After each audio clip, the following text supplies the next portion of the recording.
There's a little thought exercise I like to do, which is you can go back into your own life and try to put yourself in the exact position you were in 5 years ago, 10 years ago, 15 years ago, 20 years ago.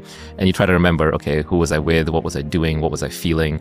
What were my emotions? What were my objectives? And really try to transport yourself back and see if there's any advice you'd give yourself, anything you'd do differently. Now, you don't have new information. Don't pretend you could have gone back and, bought a stock or bought Bitcoin or whatever. But just knowing what you know now in terms of your temperament and a little bit of age-related experience, how would you have done things differently?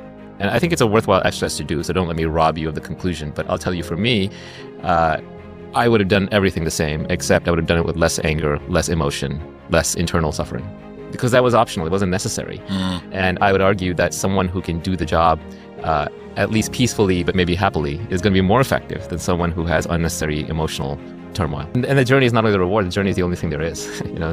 Even success, it's human nature to bank it very, very quickly, right? Because the normal loop that we run through is you sit around, you're bored, then you want something. Then when you want something, you decide you're not going to be happy until you get that thing.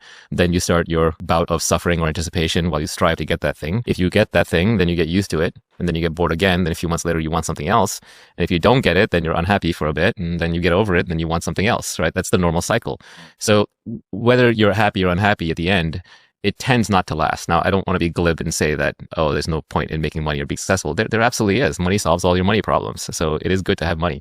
That said, there are those stories. I don't know if you've seen those studies. I don't know how real these are. A lot of these studies don't replicate, but it's a fun little study that shows that people who break their back and people who win the lottery are back to their baseline happiness 2 years later. Yep.